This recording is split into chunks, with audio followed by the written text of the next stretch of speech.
Morning, everyone. So I'm just going to set the scene. As Sue said, it's a very informal day. So we're keen to get discussion going, and we're very keen to learn from you as much as you learn from us. We all benefit from discussing ideas, and as I'll allude to in a minute, we're in a time of quite radical change in the environment and farming in particular. But I'll start off, just for those of you that aren't so aware of the Game and Wildlife Conservation Trust, just giving you a bit of background about the organisation, what we do and why we do it. So we started a long time ago as a game research station back in 1931. It was Major Ely who kicked it off. He was a manufacturer of shotgun cartridges, and he was concerned about the decline of a farmland bird that was common in those days, the grey partridge, but he could see the start of declines, and so he had a particular vested interest. He wanted to keep selling shotgun cartridges and was concerned that he wouldn't be selling as many. So he employed a parasitologist, actually, Phyllis Clapham, to look at particularly gutworms in partridges, because he believed that was one of the causes of their declines. But it wasn't really until 1961 that the Game Conservancy Trust was formed, and we have a base at Fordingbridge, a lovely old sort of Georgian manor on the banks of the River Avon. So that's one of the perks of working for the Trust. And we started to employ some ecologists. One of the first was Dick Potts, who again had a real passion for grey partridge and was one of the pioneers of work on farmland birds. So we're all familiar with the declines of not just grey partridge now, but a range of farmland songbirds. But Dick's work was pioneering, and he came up with this idea of a sort of three-legged stool. So for partridges, you need nesting habitat in the first place, you need good brood rearing habitat, and then you need some freedom from predation as well, both on adults and on chicks. But it was really Dick's work on the broods and brood survival that opened people's eyes, and his work was able to show that herbicides in particular were having quite a damaging impact in the environment, because they were knocking out weeds in cereal fields that then supported the insect life that grey partridges and a lot of other farmland birds were dependent on. And then subsequently, British Trust for Ornithology, RSPB, ourselves, as well as university workers, have all done quite a lot of detailed work now on a range of farmland birds. But we're broadly seeing the same sort of trend. It's relatively easy to provide that nesting habitat. There are legal means that are very effective for controlling predators, particularly generalists like crows and foxes. But actually, it's that chick rearing stage where we've still got a bottleneck, and we haven't cracked it for a lot of these birds to breed successfully. So the trust then sort of expanded quite rapidly in the 1990s. The government funding for research, particularly in the environment, was relatively available.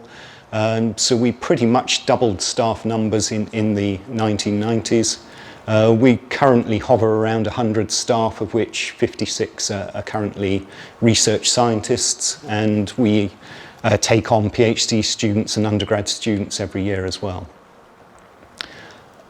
In 1992, we were fortunate that we were bequeathed a farm in Leicestershire by the Loxdale family, so Loddington you may well have heard of, and that really allowed us to expand our work away from game birds into farmland.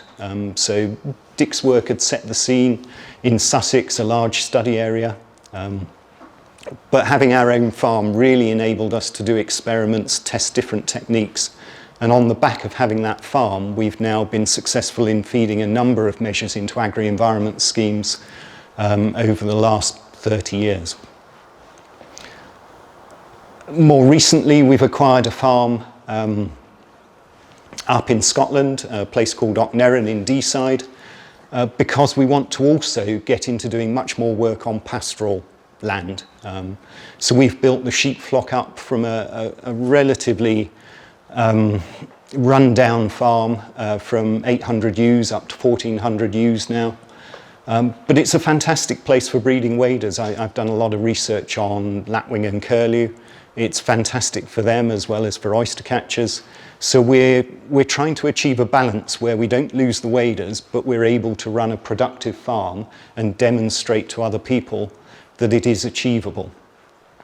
So we're doing work looking at sheep health, sheep movements up onto the hill in summer to combat a tick problem. We're looking at various mixes, so we've reseeded some of the fields, but not with traditional mixes, with some of these more deep rooting and clover mixes to look after the soil. And we're planning more work up there. We've had that farm for about 5 years now. But obviously, if we want to work in pastoral systems, Wales is the obvious place to come.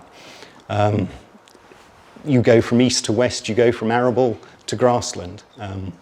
So we'd like to set up a network of farms in Wales that we can start collecting data and sort of monitoring what's going on the farm, both in terms of inputs and management, and then the knock-on effects for soils, for water runoff, for carbon, as well as the biodiversity. And I guess that sort of leads me into the direction of travel. You don't need me to tell you that historically, government was good at giving us money to do agri-environment measures, so we would get capital works money for hedgerows or putting in ponds, whatever it was, as well as ongoing annual payments for certain types of management. But we're clearly moving away from that sort of system, and I think it's fair to say, by and large, that hasn't been successful for recovering a lot of our biodiversity in the farmed landscape. So we really need a rethink, and you've all heard of the phrase, public money for public goods. That's very much the direction of travel. And actually, I think with devolved government, in my mind at least, Wales is leading the way, then Scotland and England tends to get dragged along behind.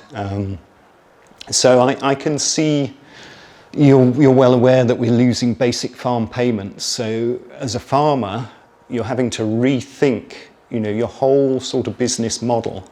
And I think future payments will be far more related to the state of your soils, water quality, and carbon is a big area that we really don't, we're in the infancy. There are carbon calculators out there. But I think that will be a rapidly evolving area. And Owen and I were discussing this morning, I think the real power now for farmers is not to go it alone, is to do what you can on your own farm, but actually work with your neighbours or in a cooperative, because then when we get down to carbon credits, you've got much more buying power than trying to trade individually.